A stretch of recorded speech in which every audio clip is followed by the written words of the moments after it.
DIG बन्नू और commissioner जो बन्नू का है उनसे रिक्वेस्ट है कि जिस तरह फ़हीम खान तरीन जैसे डॉक्टर हैं जिनके पास कोई डिप्लोमा या डिग्री वगैरह नहीं है, इनको सील कर दें, बंद कर दें। ये मेरी तरह और लोगों की जानों की तकलीफ़ ना दें। अस्सलाम वालेकुम भाई साहब, ये मेरी हालत देख लें।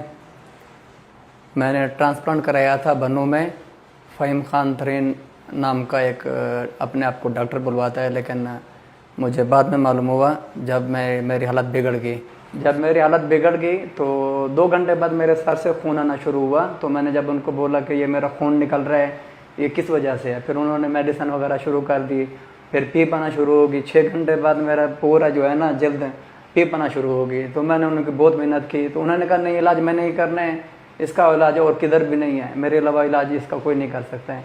तो दूसरे दिन उन्होंने फिर मुझे, जब मैं बुखार आ गया, बीमार हो गया, बिल्कुल बोलने के काबिल नहीं था, फिर मुझे उठा के पेशावर में लेके आए। तो वहाँ पे उन्होंने एक घरनुमा जगह थी, हॉस्पिटल नहीं था, तो वहाँ पे एक लड़के को उसने बुलाया, बोलता ये सर्जन है। तो उसने जो है ना कभी इंजेक्शन, कभी बोतल, कभी खून निकालना, ये वो। तो एक दिन डेली उन्होंने ऐसा किया। उतना टाइम तक मेरी जल्द पूरी काली हो गई थी, मुझे सुकून बिल्कुल नहीं था। फिर मैंने वाले साहब को चोरी से लोकेशन भेजी कि यहाँ पे मैं फंस गया हूँ, इन्होंने मुझे छोड़ना नहीं है। वो उन्होंने कहा था कि छोड़ना नहीं है, इलाज मैंने ही करना है, वापस बन्नू लेके जाऊँगा। तो फिर वाले साहब आए, उनके साथ भी हाथापाई हुई है। उनको नहीं देने वाले थे कि आपको नहीं देंगे ये आदमी, आप भी चलें साथ में, बन्नू में इसका इलाज करेंगे।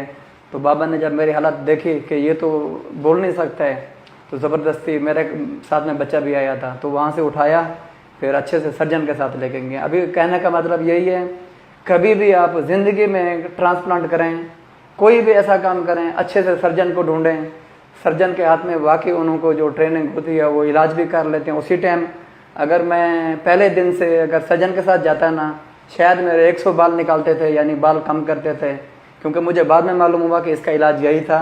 सर्जन उसी टाइम टेबल के ऊपर में उसका इलाज कर लेता है, कुछ नहीं होता है, कोई तकलीफ नहीं होती है। बाल लगाने में तकलीफ नहीं होती है, जब आदमी बिगड़ता है ना तो सर्जन उसी टाइम उसको ठीक कर लेता है, कोई तकलीफ नहीं होती है।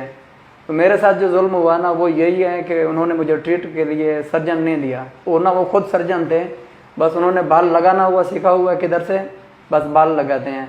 मेहरबानी करें, कभी भी कहीं भी आप अपना इलाज करवाएं या बाल लगवाएं, जल्द का काम हो, सर्जन देखें, इसमें तकलीफ नहीं है, बस थोड़ी ध्यानदारी होती है, देखना होता है। अगर मरीज़ को तकलीफ़ है तो कम से कम वो कौन सी नाली रग खून की बंद हो गई है।